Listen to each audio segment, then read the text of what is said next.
Olá, pessoal. Eu sou o Gustavo Carriconde e nós estamos aqui no Resumo Cast por vídeo. É isso mesmo. É mais um conteúdo aí que o Resumo Cast está disponibilizando para a sua audiência. E hoje a gente vai falar sobre leis que afetam empreendedores e uma possível lei aí que está por vir, que já foi aprovada, e é a Lei Geral de Proteção de Dados, uma lei que já está ativa em outros países do mundo, e logo, logo ela vai impactar os empreendedores brasileiros. E para debater sobre esse assunto, eu chamei dois advogados e um contador.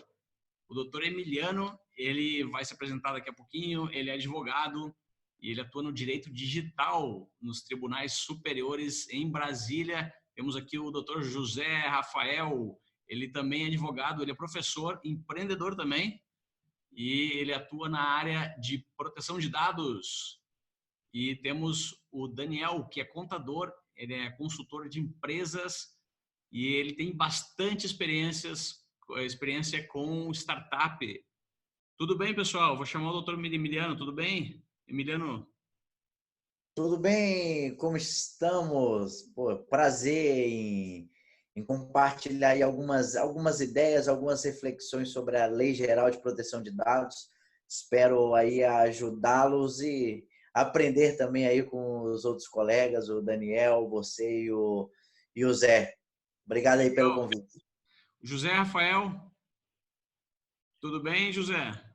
Olá, pessoal. Boa tarde, Gustavo. Tudo bem? Saúdo os demais colegas que estão presentes aí. É um prazer poder conversarmos aqui em vídeo com a audiência do Resumo Cast, para que a gente possa debater sobre assuntos de suma importância para os empreendedores. Quem dirá ainda proteção de dados, né? Um assunto muito em alta e acho que a gente vai conseguir debater de uma forma muito legal por aqui. E o Daniel, finalmente. Opa, maravilha, tudo ótimo, muito feliz de estar contribuindo com vocês, né? Contribuindo com esse ecossistema que cada vez tem crescido e precisa de informações, né? Legal. Legal, e para começar, eu não vou tentar explicar o que é essa lei, porque nós temos aqui os experts. Então, a primeira pergunta é a mais óbvia de todas. O que é essa lei? Quem é que pode me explicar? Ô José, tá mudo. Opa, vamos lá. Vai lá. Vamos lá, então. A Lei Geral de Proteção de Dados, ela é inspirada na GDPR, né? Que é o General Data Protection Regulation, que é a Lei Geral de Proteção de Dados da Europa, né? E essa nossa lei, ela foi inspirada na lei europeia, né? Basicamente aí, a Europa ela já trata sobre proteção de dados há alguns anos. E o Brasil sentiu muita necessidade aí de nós podermos proteger os dados. Essa lei, ela vem basicamente para proteger o cidadão. E como reflexo, as empresas precisam ter práticas de adequação para estar em conformidade com a lei, de modo com que ela proteja os dados dos cidadãos. Então, a lei ela vem para proteger o cidadão. Emiliano, Complementar, mais sobre o que significa proteger o cidadão. Vamos lá, Gustavo. Só um pequeno parênteses aí no início da explanação do Zé. E aí é importante definirmos o que é um dado pessoal nos termos da Lei Geral de Proteção de Dados. E aqui a gente pode citar tudo aquilo que a gente possa identificar uma pessoa natural. Nome, e-mail, telefone, endereço residencial, hábitos de consumo de compras, apelidos. E aí uma questão interessante é não somente o nome, sobrenome, e-mail, telefone, endereço residencial, mas outros elementos que você possa identificar. E aí eu posso citar um exemplo, essa nossa live sendo efetuada, cada um em seu computador, está lá registrado o IP, ou seja, com esse IP consegue-se definir de onde saiu a mensagem, de onde foi recebida. Então, o dado pessoal é algo muito abrangente que pode ser delimitado em cada situação para você conseguir identificar uma pessoa natural. Então para eu entender melhor, vou tentar gerar um contexto aqui para quem está nos assistindo e também, não, obviamente, a maioria das pessoas não tem tanto entendimento sobre leis, jurídico, que é normal. O mundo ele está cada vez mais conectado com as tecnologias que proporcionam aí a criação de plataformas sociais, plataformas onde a gente entra lá e coloca os dados para pedir uma comida, plataformas onde a gente coloca os dados para pedir um táxi, enfim, isso aí, esse ritmo está ficando cada vez mais alucinante, as pessoas estão compartilhando, estão entregando informações que até então não entregavam, né? Não só informações de pagamento, informações de nome, sobrenome, documentos de identidade, data de nascimento, enfim. E, do outro lado, quem coleta essas informações são empresas, é isso? E essas empresas, elas nem sempre agem na melhor boa-fé. Elas, algumas vezes, por desconhecimento ou até por não existir uma legislação, elas cometem alguns excessos com essa quantidade enorme de dados que elas têm das pessoas. É mais ou menos isso, pessoal, que está acontecendo. O cenário atual é mais ou menos isso, assim. Mais alguma coisa para descrever esse cenário? Não, Gustavo, acho que é exatamente isso. E é importante pontuar que a lei geral, ela não protege somente os dados eletrônicos ou os dados virtuais, e sim os dados físicos também. Isso significa que, se eu entrego o meu currículo para uma empresa impresso, essa empresa ela tem que ter uma política de adequação e o que ela vai fazer com esse meu dado impresso. Então, hoje nós falamos muito em dados virtuais, normalmente pela tecnologia, né? Porque hoje, basicamente, as startups, as pequenas e grandes empresas, elas lidam muito com dados. Mas a gente também não pode esquecer dos dados físicos que também são protegidos por essa lei. Certo. E é muito importante. Você falou de proteger o cidadão, José. O que já aconteceu? Se vocês podem citar alguns exemplos aí de situações, casos em que o cidadão foi prejudicado no passado por causa de uma má utilização dos seus dados. Poderiam dar alguns exemplos? Hackers, o que seria? Não, excelente observação feita pelo Zé, não só em ambiente eletrônico, mas também em ambiente físico. Os dados são e devem ser protegidos. Eu vou citar um exemplo aqui que aconteceu em Brasília. O Banco Inter, um banco digital, ele teve os dados de seus consumidores vazados. E aí, paralelamente a isso, o Ministério Público do Distrito Federal ingressou com uma ação civil pública questionando: ei, Banco Inter, o que você fez para não resguardar os dados pessoais dos seus consumidores? Resumo da ópera, para não me alongar nesse caso.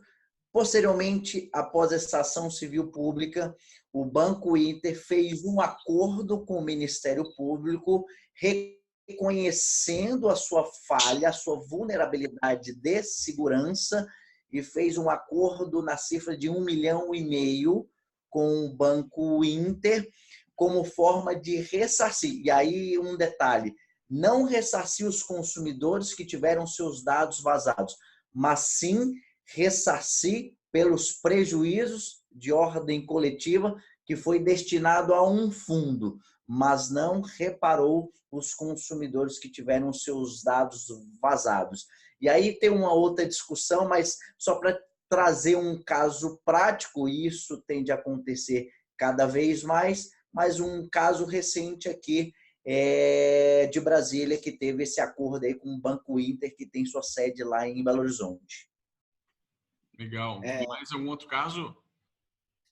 Esse exemplo citado pelo Dr. Emiliano aí é muito bom. Temos um outro também, que uma grande empresa virtual, uma grande loja de departamentos virtual aí teve os dados de aproximadamente 2 milhões aí de consumidores vazados. E aí ela teve que também fazer uma reparação na monta de aproximadamente aí 500 mil reais. Tá? E com esses exemplos, nós conseguimos perceber que o poder público ele já está atuando e já está punindo algumas empresas pelo vazamento de dados, mesmo com a lei ainda não estando em vigor. Isso para a gente conseguir verificar o quão grave é esse tratamento de dados que tem que ser dado pelas empresas, né, como forma, e aí eu repito, né, de proteger o cidadão, né, para que ele possa ter as suas transações mais tranquilas. A ideia da lei não é dizer, empresas, vocês não podem tratar os dados, vocês não podem coletar dados. A ideia da lei é explicar para o consumidor, né, para o cidadão, por que ela está coletando dados, até como forma de melhorar a vida das pessoas, né? É muito mais fácil se nós soubéssemos para onde vão os nossos dados e eu consentisse com isso. Mas a lei só prevê explicar ou prevê também que as empresas tomem alguns cuidados para evitar que algum hacker entre lá no sistema e roube os dados? Então, na verdade, a lei diz que eu tenho que ter práticas de conformidade e de proteção de dados. Então, eu tenho que saber por onde o dado entra, o que eu faço com ele, até a forma de excluir esse dado, ele tem que ser de uma forma adequada. E, para isso, eu sim vou precisar de uma segurança da informação para poder proteger os dados. Você quer nessa pergunta, Gustavo? Sim, a gente vai falar um pouquinho mais sobre isso aí, mas antes eu quero saber do Daniel. Daniel, você que lida aí com bastante empreendedores e que estão aí criando suas startups, querem inovar, criar modelos disruptivos de negócio, e esses modelos, algumas vezes, eles acabam sendo modelos onde uma grande quantidade de dados passam por ele, porque hoje em dia os dados eles estão se tornando um grande ativo das empresas, pela facilidade que temos aí de coletar dados cada vez mais aí com a internet das coisas. Todos os aparelhos, devices estão se tornando conectáveis a uma rede maior e a gente já tem dados que não são só dados de um documento, por exemplo. A gente tem dados do peso das pessoas, dados dos batimentos cardíacos, as plataformas estão coletando, dados fantásticos aí que podem transformar a vida no planeta, mas podem gerar muitos problemas. O que você tem, Daniel, de algum exemplo aí de alguma startup ou de algum cliente seu que você pode falar a respeito de como está se tornando o mundo conectado e esse fluxo imenso de dados aí, e de alguma forma que essa lei vai impactar os modelos de negócio que você conhece no Brasil? Não, bacana, Gustavo. Bem, hoje, né, por a gente estar nesse ecossistema de startups, né, já virou prática, né, no processo de diligência ter esse item de segurança da informação, né? Então, os nossos clientes, colegas que estão atuantes aí nas startups, né, que naturalmente pelo próprio processo do negócio vai buscar captação, vai enfrentar aí no processo de diligência questionamentos, né, de como a empresa tem direcionado, né, a segurança realmente da informação, né? Isso acaba impactando em todo o planejamento do negócio, né? Ou seja, financeiramente o empreendedor tem que se preparar, né? Tem que estar no plano de negócios observado, né, a segurança realmente nesse ponto, né? Pensando como investidor, a gente sabe que o investidor quer correr o menor risco possível, não quer ter nenhum tipo de incerteza, né?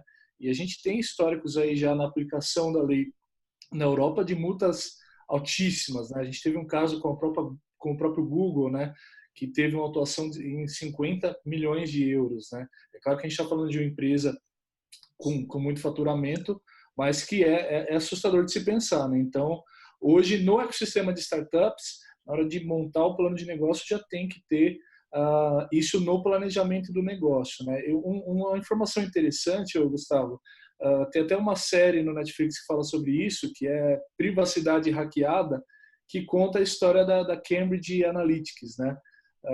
Que é um caso um exemplo muito forte, né?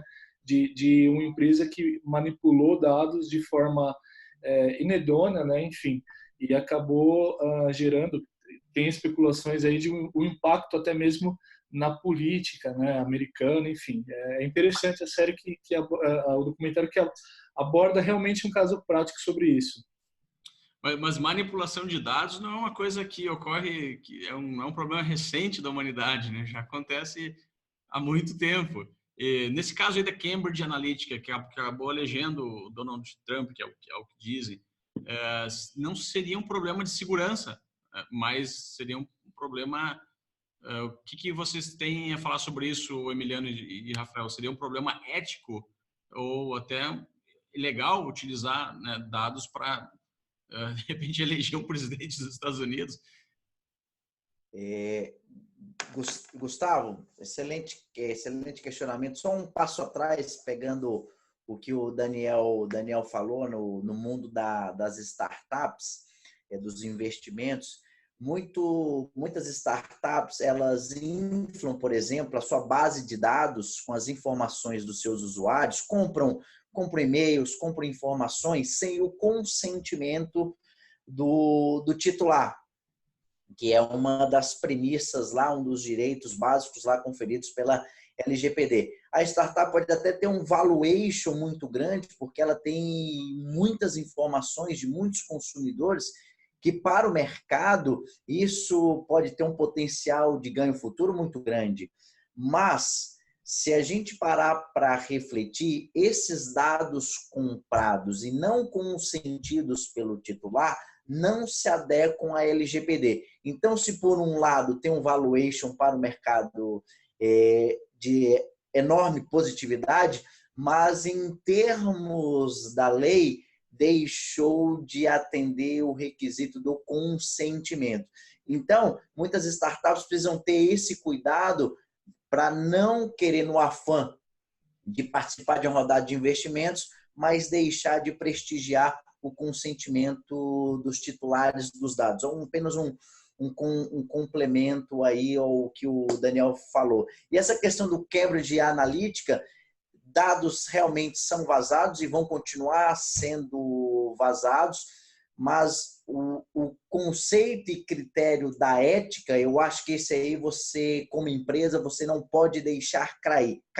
Porque uma vez quebrado a ética, eu acho que a tua reputação no mercado, ela cai por terra. E só, não sei se vocês chegaram a ver, a Equifax é uma empresa de proteção de crédito nos Estados Unidos.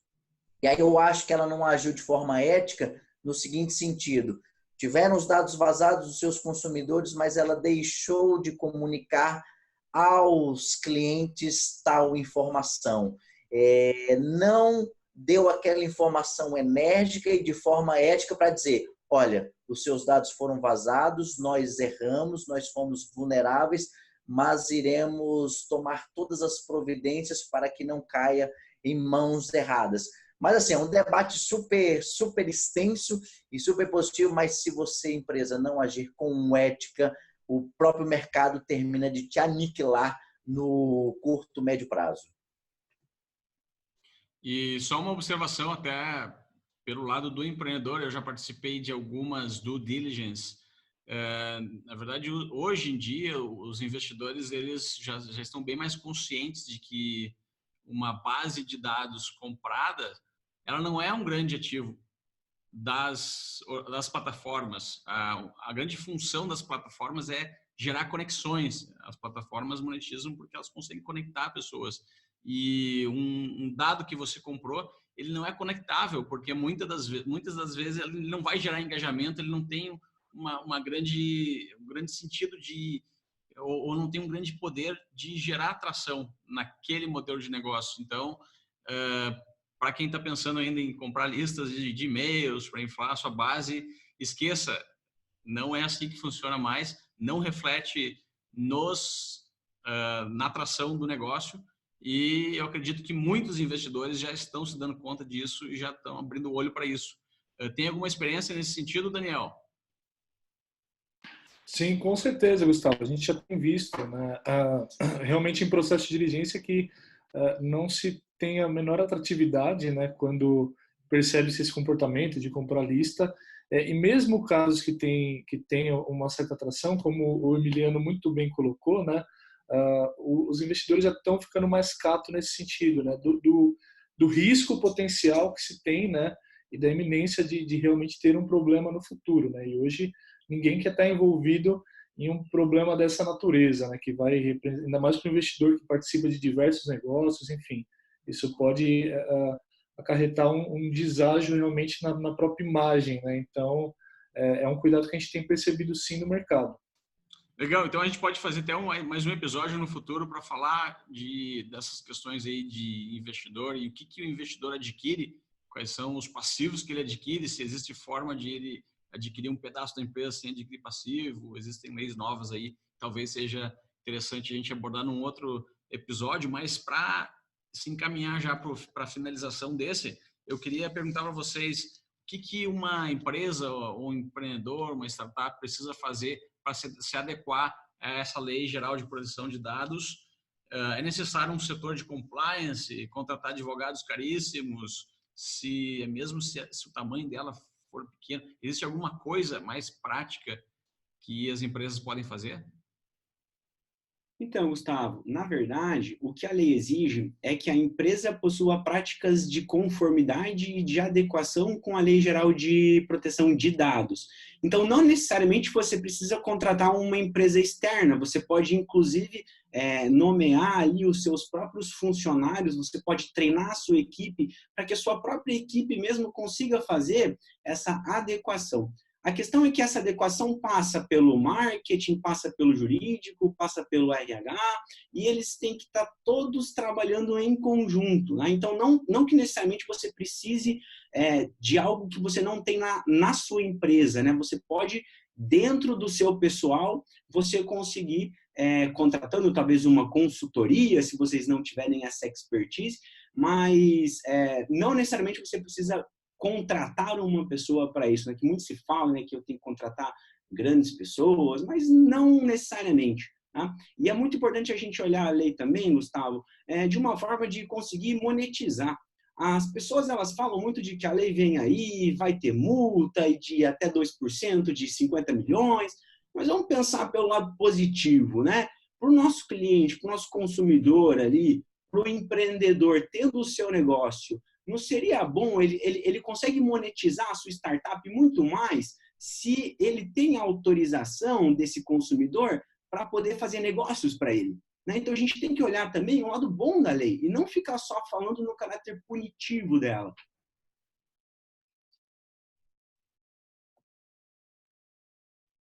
Mais alguém? Emiliano? Daniel? Não, então, como o Zé comentou,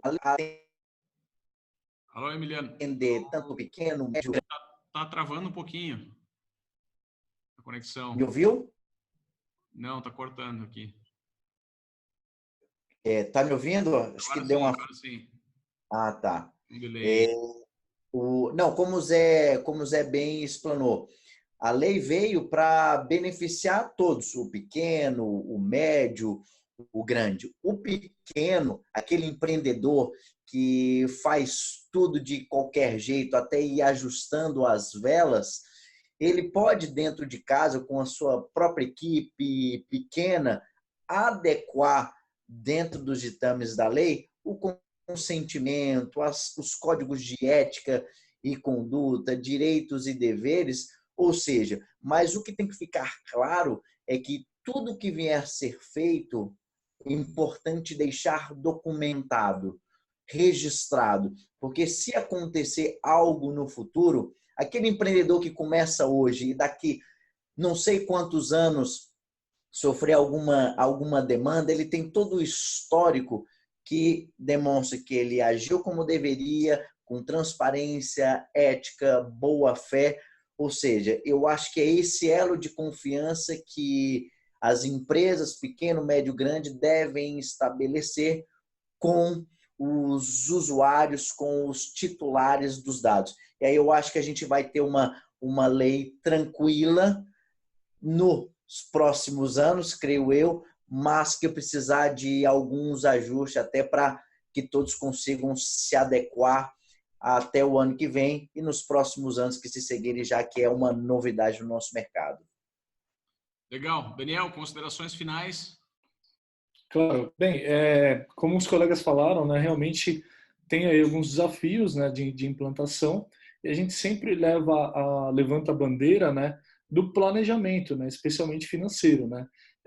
Claro que você não precisa gastar milhões em consultoria, mas ter pessoas que entendam realmente, os colegas aí jurídicos acho que podem endossar isso.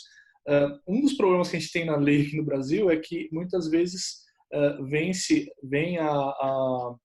as instruções, as regras, né? Mas a aplicação ainda fica um pouco sobre entendimento, né? Você tem que entender, interpretar e criar procedimentos para isso, né? Então, Quando é a que a gente lei entra em vigor oficial, se torna oficial? Alguém tem esse dado aí? 16 de agosto de 2020. 2020, tá. Então a gente tá, ainda tem algum tempo aí para adequação. É isso, Daniel? isso, exato. É tempo, praticamente um ano aí, né? Menos um pouco. Ou seja, dá para se fazer um planejamento financeiro para investir nisso, né? Um modelo talvez que a gente pode se inspirar, que já resolve assim um pouco essa questão, é as práticas do ISO 27001, né? Que fala sobre governança em segurança da informação, né? Então, uma implementação nesse sentido, né, já ajuda, contribui bastante para facilitar a operacionalização mesmo dessa lei, né? E, como eu falei, colocar isso no plano de negócios, colocar um investimento pelos próximos meses para isso, com certeza vai fazer com que esse empreendedor esteja adequado e pensando sempre, né, na ótica de resultado, afaste aí os riscos, né? Por mais que a gente sabe que está começando ainda no Brasil, o nosso consumidor ainda não tem plena consciência dos direitos, né? Os colegas podem contribuir com isso também, mas a gente sabe que comparado a outros mercados, a gente ainda está num processo do consumidor entender mais o que pode pleitear, onde pode reclamar, mas tomando a responsabilidade do negócio, né?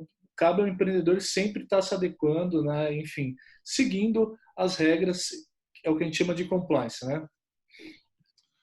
Legal. Pessoal, muito obrigado pela presença de vocês, o Emiliano, o José Rafael e o Daniel, esse time de feras aí no setor jurídico e contábil. Eu tenho certeza que esse conteúdo foi de grande valor para todos os empreendedores aí que nos acompanham. Se você que está nos acompanhando achou que ficou faltando alguma coisa, e com certeza faltou, o Resumo Cast vai falar ainda muito sobre essas questões jurídicas em conteúdos como esse. Escreve aqui embaixo o seu comentário dizendo o que você achou desse primeiro conteúdo que o ResumoCast está liberando nessa área jurídica e contábil, que são assuntos que são bem importantes, muito importantes para todos os empreendedores. Escreve teu comentário aqui embaixo e a gente vai talvez produzir mais conteúdos como esse. Valeu, um grande abraço a todos, muito obrigado pela participação de vocês. Obrigado. Valeu, muito bom. Um abraço. Valeu, Gustavo. Obrigado, pessoal. Um abraço. Ficamos à disposição. Um abraço, pessoal. Uma excelente semana aí. Obrigado, Gustavo. Até a próxima. Obrigado, até a próxima. Valeu.